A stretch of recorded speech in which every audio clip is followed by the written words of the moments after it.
Hello, this is Terry. I'm making you a little video on how to do one of your assignments. So if you go to Home and go to um, week 4 under the amortization schedule, then what will pop up will be this screen. Just so that you see it's due February 19th, but then I'll give you an extra week in case anything goes wrong. But the due date is the 19th. The absolute last cutoff date's the 26th. So this is an amortization schedule. The project is for you in Excel to create this table. There's the directions, and this is the address that I'll put the video. So you can click on it and then start watching it. And then once I get this video made, then I'm going to send it to YouTube, and so I will update this address with the proper YouTube address, but you don't know that address until you upload it, and then it's the numbers given to you. So it'll be available. All right, so let's go to Excel, and I started out, I blew mine up, so if you want to change the font, if you hit this corner piece, then you can change the font. Instead of changing the font, I went in the lower right hand corner and just blew it up. I zoomed. So what you'll want to do in A1 is to put the car loan amount. Anytime you put in a label, you should end it with a colon. So we've got the car loan amount, we've got the down payment, and then what we're going to say is that the amount of the loan minus the payment is the amount that you're going to borrow, or the principal. We need to add in the annual interest rate and then the number of monthly payments that you're going to make. Notice that when you type these in, if there's nothing in the column to the right, it just bleeds. But if I would put something amount to borrow and I would put in 10,000 here, notice it chops it off. So what we want to do is to go between the A and the B, get the icon, that's the double-headed arrow, and double click it, and it will expand to the widest entry in the column. I also think it would make more sense if this was right justified. And then what we will do is say that we're going to borrow, let's borrow $20,000 for a car. We will go ahead and take these first three and format them as money. And that we're going to put $5,000 down. So the first thing we want to do is we want to show that the amount that we're actually going to borrow is $15,000. We want the computer to generate that for us because this will be an input area. So I will say equal and then click on B1, then say minus and B2. Very simple. Then the computer writes the formula for us. It makes that calculation. So that people know what areas are their input, then you might want to do something like put a colored background to it so they know that those are the input. And I'll show you later how to lock that so that they can only put information in there. Then we'll have an interest rate and number of payments that they're also going to input. So maybe we're going to borrow the money and we're going to pay 6%. So we'll put 0.06. That would be better off if we formatted that to percent. So we'll go up here to our number and to our formatting and click on percent and increase the decimal. And then the number of payments, let's say that we're going to make a 5-year loan, so we have 60 months. So this would be a relatively good setup, is to have the input area in the upper left hand corner, and then we'll put all the results down below. It's very common to have the input area in the upper left, and then if you had specific output, you'd put it on the upper right. And then the user would then use the lower area to get the specific detail if they needed it. Once we have this made, then you'll type in month, payment, interest, reduction, and balance. With this month, I will go ahead and center this. So, well, let me do this part first. If you have a series that we have the beginning at time 0 for right now, we'll put in a 0, then we have 1 and 2.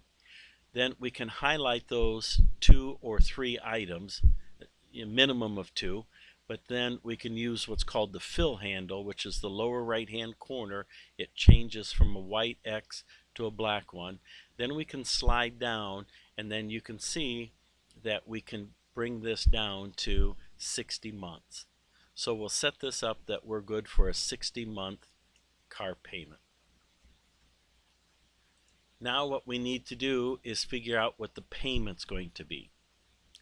Let me just do this too. I'd like to center this much. Okay, so with the payment, then we're going to use the payment function. We'll have a whole chapter on functions later on, but for right now we'll use this f of x that says insert a function, and then we can go to all the financial. If you don't know what category of functions in, you can go to the all, and then I would go down to the lower section and just hit P so it'll jump, and then I can start looking. Or since I know that payment is a financial function, then I can go down below and hit P, and it takes me right to the payment. Be sure to use the PMT, not the PPMT. If you're not sure what function to use, notice when you click on it, it gives you the explanation down below. This PMT is code that's built in. So when you open up Excel, it preloads all of these different functions that have already been written for you. Later in the semester, we're going to write some of our own functions, but for now we'll use ones that are already made. You'll also notice that in parentheses, I don't know why this pops up. Let's just get rid of it, huh? All right, so now we have this payment function. You'll see that it's got some parameters here, or attributes would be another term for this. And we're going to fill in, and when we get to that point, I'll show you what they are.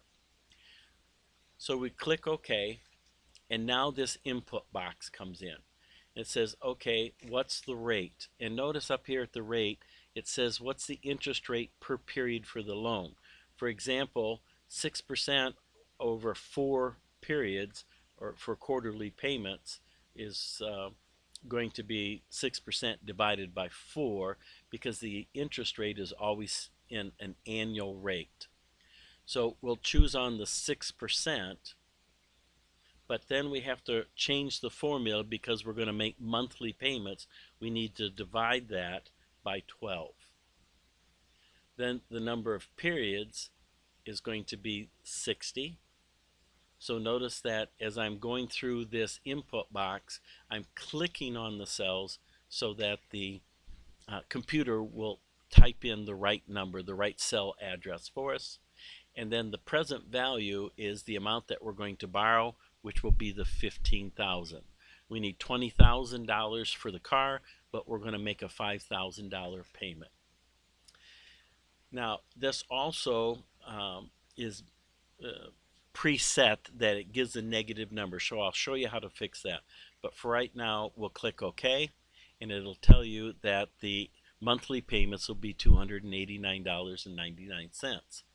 All we need to do to convert that from negative to positive is go back up here in the formula bar and go and make it say equal minus payment. Hit the green check mark so it enters the information. If you make a mistake, you can always hit the red X and that will undo it. Now that payment needs to be here. Formula here is now positive, but when we go to copy it down, you'll notice that we run into mistakes. So I'll hit Control Z to undo. The reason is when we wrote the formula, we didn't make this absolute.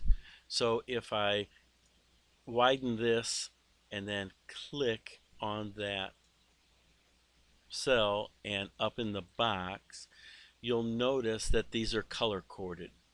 So the B4 or the B4, which is in blue, is going to be the interest rate. The B5 is going to be the number of payments, and B3, which is purple, this has a purple box around it, will be the 15,000. But I want it to always come back to those numbers. So if I go back up into the formula and hit the F4 function key, what it will do is add dollar signs to the B and the 4, which locks those cells in, and it'll always go back to that location. I'll click on B5 and then again push the F4 key that's at the top of your keyboard. If you can't find that key, you can always manually just type in a dollar sign and then again with the F3. So every time it makes this payment, we want it to come back and utilize those exact cells. So I'll hit my green check mark. I'm going to put this back to the proper size, and now when I move all the way down to 60 months and I just grab that fill handle, it copies it for me. The balance at time 0, which is why we moved that first payment down into the first slot earlier, the balance is going to be 15,000. We don't want to type in 15,000 because if we change it up above, we want it to automatically change over here to the side. So we say equal and then click on B3, and that will copy that number over. So if we turned and change this number, we're good to go, right? So if we decided to make a $30,000 loan, then it will automatically update the balance, automatically updates the payment. The interest is what you learned in high school, would be principal times rate times time, and it will be on the outstanding balance.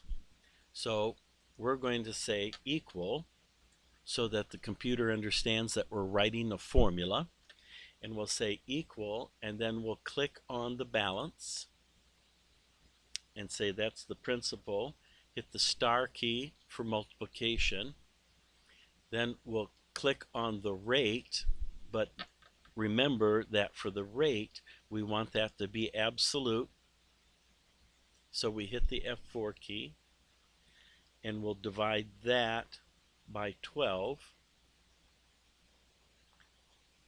and that will give us the monthly rate, and then times 1 month, so you can say times 1, but since anything times 1 is the number, that isn't necessary. So we'll hit the green check mark and we see that the interest is going to be $125. For the reduction, we'll hit the equal sign and say take the payment, and then hit the minus sign and subtract the interest.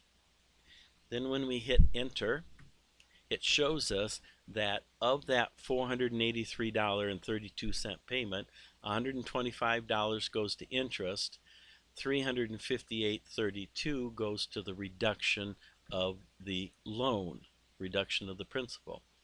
So now our balance here is going to be equal the previous balance minus the reduction. And again, if you use the computer and click on the cells, it'll write the formula for you.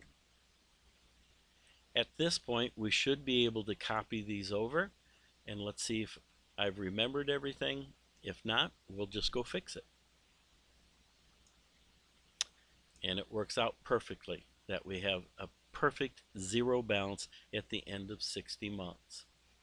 So when you look at this, you'll see that the payment stays the same.